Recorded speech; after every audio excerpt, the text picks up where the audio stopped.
Hello, everybody. This is actually not Laser Brains. This is not Taped Crusaders. This is just the plain old comic book Syndicate, because we're reviewing a, quote, new movie that we forgot to review when it came out, and that's Thunderbolts. Yeah, Woo! forgot. Yeah. I was busy. Yep. Don't ask me what I was doing. Yeah. Because this is all I do. So I did see this. I think I saw it opening night. I might have seen it with Roman. I think he enjoyed it. Should we just give our first impressions? Like, we all acknowledge Marvel's at a strange place right now, right? Like, people are on average not liking their films as much, and they're certainly not doing as well at the box office as much. That's a fact. yeah, but I also don't have money anymore. So the if you go watch like our Captain America Winter Soldier review, and I was like, I saw this 4 times. I'm lucky if I can go to the movies once a month. Oh my God. Mm-hmm. I hear you. I mean, that could be a contributing factor. Like, people, like the Marvel core fan group could be getting older. They have more important things to do, or they just don't have money, or no one has any money. Right? Well, like, it's like $20 for a ticket. And then what if I want popcorn? That's like $80 now. Mm-hmm. And then you got to get your popcorn bucket. So that's $400. Right.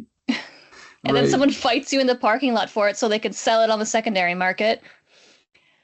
It's just not worth it when it's just going to be on Disney Plus in 3 months. That is another problem. You're totally right. I think they shot themselves in the foot with Disney Plus, which I canceled today. But anyway, yeah, if you can see, like, for example, how Disney announced the Mandalorian and Grogu film, I don't think it's going to do well, because I can't imagine people paying $20 to go see something that they could see for free on Disney Plus. And even if that exact story is not on Disney Plus, it's going to be in 3 months tops, right? Yeah, the moment it's not in theaters anymore, they're going to be like, oh, watch it on Disney Plus. Sign up. Get a subscription. Give us money. Mm-hmm. Please give us money. We don't have any money. Please give us some money. We're just Disney. Right. So this film only made $382 million. Now, there's going to be some people that argue, but that's still successful. Well, yes, by what standard, though? I mean, even if you go back a few years to, like, Captain Marvel with Brie Larson grossed over $1 billion. Black Panther was well over $1 billion. Avengers 3 and 4 were $2 billion. Like, most of Marvel's big movies, like Deadpool, $1 billion. So by those standards, this is not a big hit. Even Shang-Chi did much better than this, right? Yes. I think so. As far as I know, it did. So this film did not do well. However, we did review Fantastic Four on this podcast, which did make more money, but it didn't make as much as they wanted to. I actually think this film might be better, more rewatchable. What do you think? I honestly put them at the same level, I think. Okay. I don't. It's so hard because I really like Fantastic Four. Like, retro futurism is one of my favorite aesthetics, and they nailed it. But this movie made me cry in a well-written kind of way. Thunderbolts did. Yeah. And okay. I hadn't cried. Like, I cry in movies when, like, somebody dies because it's sad and I'm sad, and, like, I'm just a movie crier. But, like, I, like, legitimately felt upset in this movie, and I think the last time I legitimately felt something in a movie was when I watched Godzilla Minus One. Sure. Which was a good movie. Which is also very funny to say that the Godzilla movie was the one that moved me to tears, but if anyone's seen it, they understand. The guy next to me in the theater we were watching it was also crying, so it was me and him together. Okay. But I think that stems from what this movie's about. And it's about mental illness. And surprise, guess who's got some of that? I don't know. Tell me who. Who could it be? Out of you and me, who do you think it is? I'm not going to comment. Yeah. But anyway, well, let's put it this way. There's definitely, I think, more heart in this movie, and there's more of it's like the plot is more intricate, and I appreciate that it's not the end of the world, right? It's not destroy the universe, right? There's like one block in New York that potentially might have something happen to it. Right. And it's a smaller story. And even though, again, like I said, it's not a masterpiece, at least there's a clear connection with everything that happens. It follows a straight line. And I actually think, what's his name? Sentry. Mhm. They didn't do Sentry the way I thought they would, but I think he's a really interesting character. And the actor they picked was perfect for the way that they did him. Oh, I really enjoyed it. I was also like, how are they going to do this? Because if anyone's read the comics, they took the Sentry and the Void, and that's all they kind of took. And like his bipolarism. But like it's a very different story. Because the story of the Sentry is that he was a comic book character, he was a superhero, and the Void was going to destroy everyone. So in order to like prevent that, the Sentry had to make everyone, including himself, forget who he was. So the idea is that he's always been in the Marvel Universe, but everyone's forgotten at this point. Now, and then he comes back and he's got to convince everyone that he's always been there. And very different characterizations between the Sentry in the comics and this one. The Sentry in the comics is very like godlike and noble, and in this one it's Bob. Well, okay, and here's the thing, is that I only know Sentry from when he first came out. So I read the first few miniseries or whatever. I think it was Paul Jenkins and maybe John Romita Jr. And then I read there was one called Age of Sentry. Did you read that? I don't think so. It was like a retro series where the stories took place in the 60s. So it was supposed to, I'm aware of, yeah. And so that's kind of what I thought. I thought, oh, he's going to be like a retro, almost like an Adam West campy superhero. But they didn't do that at all. The actor they cast is not what I expected, and the way he played him was not what I expected. But I do also know, because again, I'm not an expert on his character, but they did do some, what's that called, like retcons later on by different writers. Maybe Brian Bendis was somebody. I'm not sure. Like, did Void come later? Like was Void like a later addition to the story? Do you know? I don't know exactly when he was introduced, but it's like that's like the core Sentry like origin now, at least, right? Is like that he's both the Sentry and the Void, but he like the Sentry's so powerful that he can manifest into two beings. Right. And like the Sentry wants to do good and the Void wants to do evil, and they kind of like balance each other out. Okay. Again, I'm probably also not as familiar as a lot of people are with the character. Sure. But that's my understanding of him. Well, in any case, he definitely makes for a good character. And as I said, this actor, Lewis Pullman, who I don't know if I've ever seen him in anything. I'm looking up right now. Oh, Top Gun Maverick. He was in that. Oh, good year for Lewis Pullman. I didn't see that. Did you? Top Gun? No. Oh. No, I just said it was a good year for Lewis Pullman. Oh, what movie is that? I've never seen that before. No, but you're right. Like, this guy kind of came out of nowhere, but of course he's Bill Pullman's son. I should have known that. But everybody is somebody's son in this movie. Did you know that? No, I didn't. But nepotism aside, he is a good actor. Who else is a nepo baby? Wyatt Russell. That's true. Yep. So Kurt Russell's son. Which, yeah, I like Wyatt Russell. He's okay, but he's not as great as I want him to be. He's okay though. Yeah.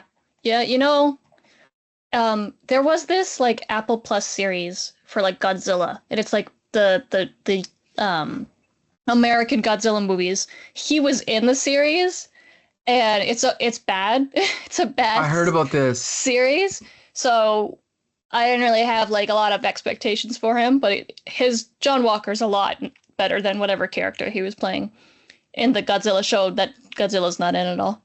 Well, yeah, unfortunately, did you ever read the classic story where John Walker becomes Captain America from the 80s by Mark Grenville? I'm familiar, but I don't think I've read it. It's really good. And John Walker in that is not really anything like this one. But that's okay. I can forgive that. I mean, they're hardly ever comic accurate. I'm most familiar with like US Agent during the Dark Avengers stuff. That's probably which I thought they were really going to do a Dark Avengers, and then they did Thunderbolts, and then they did Avengers again. So I don't really know. So somebody said, I remember reading the second week of release on this film that they re-released it under the title New Avengers. Yeah, apparently. But then I didn't actually see it anywhere as New Avengers. I don't know if you did, but I didn't either, but I don't know if that was just a marketing thing, that they were gonna re-release it as New Avengers and then decided that that would be really stupid and confusing. Right. And people were upset with me because I spoiled the ending of the film, but it kind of does and kind of doesn't. But yeah, because what's the spoiler? That they become a team at the end? I know, right? I know. Spoiler alert. I don't know if you It's a good movie, but it does follow the Marvel superhero formula of let's all get join up and become friends and fight crime together. But I think it does it better than the Avengers. So here's the thing is that I know that we can admit on this podcast we saw the film 4 months ago and have not seen it since. Yeah, what better way to talk about a movie? Yeah, but we have to talk about the actress that played Taskmaster, who I forgot was in the movie. Oh, right. Olga Kurylenko, who I know from Quantum of Solace, who's beautiful, but I do not remember being in this film. She dies immediately. Oh, that's probably why. Okay. Yeah. Okay. Yeah. No. They when there's this part of them in the early of the movie where Yelena gets sent on a job by Elaine from Seinfeld. Right. Whose character name it will be Elaine from Seinfeld going forward. And it turns out that all of these members of the Thunderbolts have all been tasked with assassinating a different person. Okay. So she shows up and Ghost kills her immediately. I'm pretty sure, like, shoots her in the head. And then the rest of the people get to form a group and become friends. Right. Okay. Oh, yeah. So, I remember that now. Yep. I didn't like the character that much in Black Widow. I'm not too upset that she's gone. Sure. It makes way for maybe a more interesting, comic accurate Taskmaster who has some abilities at all. Well, and plus she wasn't really that memorable. The fact that I didn't remember she was in the movie, right? Because I think the comic book costume is a little bit more elaborate and like memorable. Well, also it's a dude. Taskmaster. Yeah, and he basically has the same color scheme as, is it Deathstroke? They have the almost exact same color scheme, right? Yeah, he's Deathstroke, but not a child predator. Right. Okay. All right. And he has superpowers. Because Taskmaster has the ability to copy anyone's skills. That's like great. He can like watch somebody do a punch, and now he can do a punch. Mm-hmm. But they didn't do that in the Black Widow movie. It was just another Black Widow. Mm-hmm. Yeah, I know. Sometimes they go a little bit too far when trying to be realistic, right? Okay, we talked about Wyatt Russell, which we kind of agree on, I think. I thought he was a very heartfelt character in this movie. I liked his being the asshole of the group. Sure. Of a group of assholes, he was the asshole. Well, and that was Kurt Russell's role in pretty much every movie he played. So, did you ever see Kurt Russell in Big Trouble in Little China? No. So he was good. Also in that Godzilla movie, that Godzilla show I talked about. Kurt Russell? Kurt Russell and Wyatt Russell are in it. They play the same character, but at different times, because the show has it's like the World War II and then the current timeline. So Wyatt Russell plays the young version of Kurt Russell's character, which is cool. For the first 3 episodes, didn't know that they were related. I was like, how did they get this? This guy looks just like him. And then I looked it up. So okay. But Kurt Russell also in the MCU. He's Ego. I completely forgot about that. Yeah, but there's 400 people in the MCU. I know. I do love Kurt Russell. I love him. So I'm glad that they, put him to good use in the MCU, like you said. Okay, now we have to talk about. We've already talked about this actor many times, but Sebastian Stan as Bucky Barnes. Perfection. I love his Bucky. I think he could be Captain America if they wanted to go that way. I think he could do it for a little bit. Sure. If they wanted to give him the shield, obviously in the MCU timeline, Falcon has the shield right now. But Yeah, I don't want them to give up on him just yet. But no, yeah, I see what you mean. Sebastian Stan would be good. but I love that he is like this almost godlike figure to this group of losers. They like look up to him because he was in Infinity War, guys. He was there. He's like a real superhero, kind of. So they all kind of look up to him. There's like that one scene where he's in a driving with Red Guardian. Red Guardian's like, so what kind of super soldier serum did you get? He's like, I don't know, regular Hydra. And Red Guardian's like, oh, fancy. So yeah, he's good. He's great. Sebastian Stan is actually phenomenal in almost everything he's ever been in. Did you see him play Donald Trump in that movie, The Apprentice? I mean, he's actually good. Yeah, he was good. Yeah, I think I don't know if he was filming that one, but like in the after credit scene of this movie, he's very clearly wearing a wig. So I'm wondering if it was because something was going on with his hair. Could be. I don't love usually that. notice stuff like that. What? Oh, I'd always notice a bad wig. Cosplayer, right? Like I'm just like, sure. This movie's budget was so much, and that's a Party City wig. right. Okay, hold on a sec here. What do we got here? Oh, okay. Now we have the main star of the movie, Florence Pugh. I was gonna say, yeah. Right? You want to talk about the main character of the movie? Who's the reason that I have so many feelings about this movie? She's like so good, right? She's so good. And I like her way better than I ever liked Scarlett Johansson's Black Widow. Probably because they didn't really give her a backstory. And when the Black Widow movie came out, it was almost shocking how Scarlett Johansson, who's the biggest movie star or one of the top 2 or 3 in the world, was blown off the screen by Florence Pugh. I thought absolutely. Well, Florence Pugh acts the hell out of any movie she's in, right? She's Midsummer. It's the first time I think most people probably saw her. Yeah. And no, I love her to bits. So there's this one scene in the movie where she's like they've given up and she's walking away and Red Guardian's following her and she just like breaks down and is like, my sister's dead. My dad wasn't there for me. I'm so alone. I have no direction. I drink. I hate the things that I've done in my life, and I just don't know what to do. And like, as somebody who's been in a similar situation, it was very heart-wrenching for me. And I think that's a moment in the MCU that I'm gonna always remember as something that actually impacted me.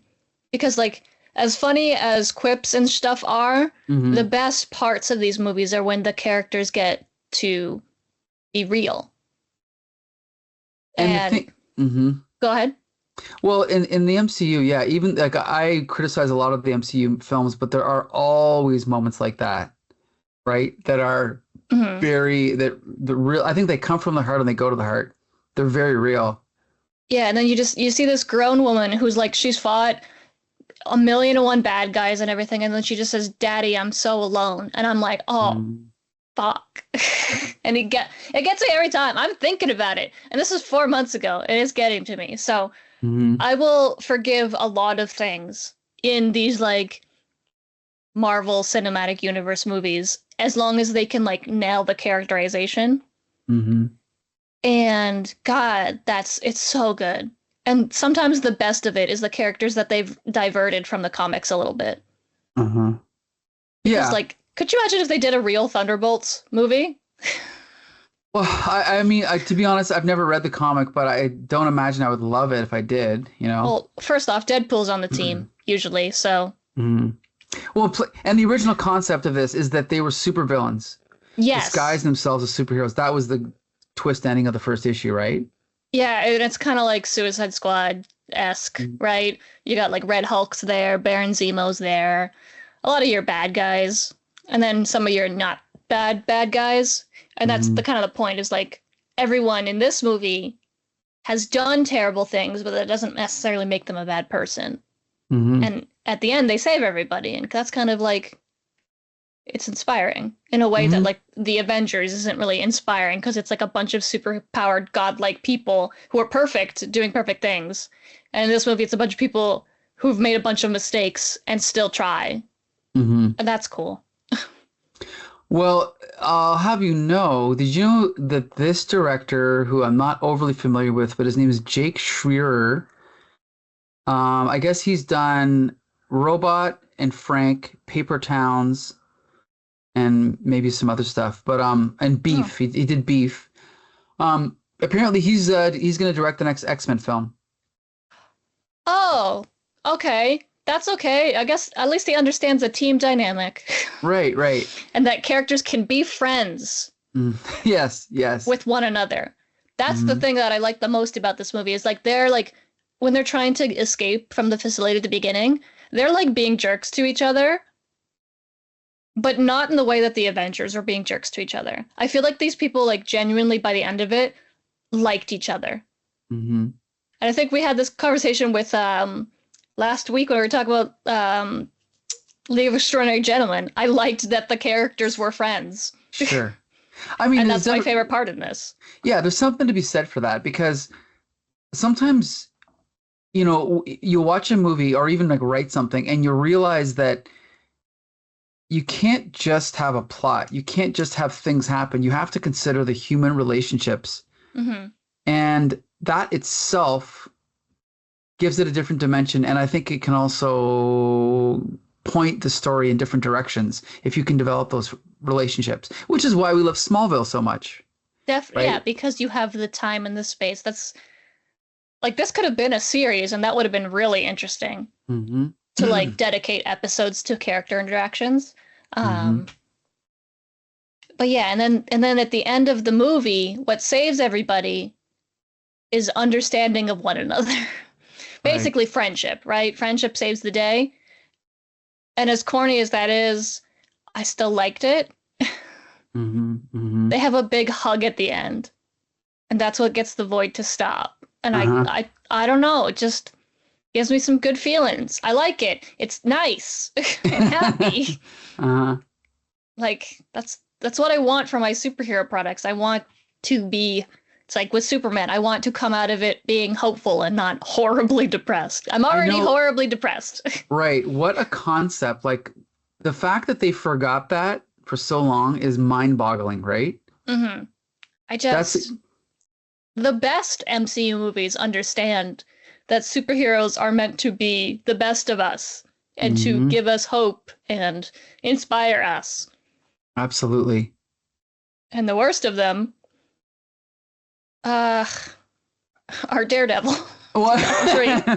well, I remember once I won't name names, but we cosplayed with someone from Windsor, or we did an event, and you were cosplaying and she was cosplaying, and I remember we were taking pictures, and she said, "Well, one thing I know is I'm not going to smile because superheroes don't smile." And I was like, "What the And I was like, fuck?" that's so depressing. Exactly. What world are we? It was this bizarre world now, right? Like, how did things get so bad? I was like, no, no, no, they do. That's the point. Exactly, exactly. Like, you could have like, that's, ugh. Oh yeah, you can have It different. Like you was, can have Batman, you can have whoever, but yeah. But overall, Batman smiles sometimes. Even Batman smiles. hmm, So when Batman's written well, he has a smile or two. yeah, He's not just broody in the corner for 2.5 hours of punching. hmm, My favorite Batman loves his city and his family. good point. Well, and that's the thing is, if you go back and read Batman before Frank Miller came along, I love Frank Miller, but he was a vastly different character. Like he was always stern and tough, but yeah, he would joke around, right? Joke around with Robin, joke Mm-hmm. around with Commissioner Gordon, whatever, right? So totally Joke different around with character. Superman. Your Yeah, best friend is Superman. Like, you gotta have absolutely. a little bit, yeah. That's why I love Batman animated series and like the Justice League animated series. Those characterizations of Batman are really good because Hmm. he's not just punches. And Hmm. I like the Snyder movies. Not my Okay, favorite Batman. right. Yeah, I hear you. I My mean, favorite hey, Lex Luthor though. just like I love the Batman. I love it. Yeah. But it goes that it's a little too serious. Like just pull it back a little bit, guys, right? Yeah, and I mean, that's the cool thing about comic book adaptations is that there's can be 5 million of them. Sure. And I can enjoy the ones that maybe you don't like or you can enjoy the ones that I don't like. I'm just glad that like back to the Thunderbolts, I'm glad that these adaptations of comic book characters are ones that I do like. And this is also a good time to give a shout out to Peacemaker, because I love Peacemaker. Well, if anything has heart, it's Peacemaker. Mhm. I mean, it's over the top ridiculous, but at the end of the day, it has humanity. Like those okay, we're not gonna talk about Peacemaker, but the characters. We're not talking about Thunderbolts anymore. The characters in Peacemaker are real people, even though some of them, like what's his name, Vigilante, they're ridiculous over the top. Those are real people. They interact like real people, and they have real relationships, right? That's a real family. We'll have to talk about that. We'll have to have a frickin' Peacemaker podcast. I don't know. I love that show so much. But anyway. But it does remind me of a scene in Thunderbolts where they're like in the truck driving and they're just talking in the back of it. And they're like, we really like your hat. And he's like, oh, thanks. And it's like, it's just like such a small thing. And instead of like it being like we're making fun of his hat, they like genuinely like, oh, it's cool. And he's like, yeah, you like it? And then he was like describing the hat, and I'm like, man, me and my autistic friends just in the back of a van hats. Right. It just felt real. It felt like a conversation that people would have because they're just like sitting awkwardly. They're like, your hat's cool. I liked the dynamics. I liked the interactions. I liked when the people on screen were together talking to each other instead of just about the world ending. Yeah, that's the thing, is that if I were to summarize what I think is better about this film versus Fantastic Four, is this film felt like the vision of one person, which is the director and of course the screenwriters, whereas Fantastic Four still felt a little cobbled together, because I think if you look at the credits, there's multiple screenwriters and multiple versions that they probably revised over the years, and I think it was trying too hard to be too many things at once. And I like the vibe of Fantastic Four, but overall I don't think it was a coherent story. I think this movie, even though I like the ambition of Fantastic Four, I think this one holds together better. Yeah, you know what? I think I agree. I think they both have interesting things that I really, really like about each other, and I'm like excited for the future of MCU because of both of these movies and the things that they've done. I do not give a shit about Doomsday. I will skip it if I have to. I do not care. I want more of just stories. Like, I understand Fantastic Four was a very big, like, cosmic story, but it was self-contained. I want that. Right. I want more little stories.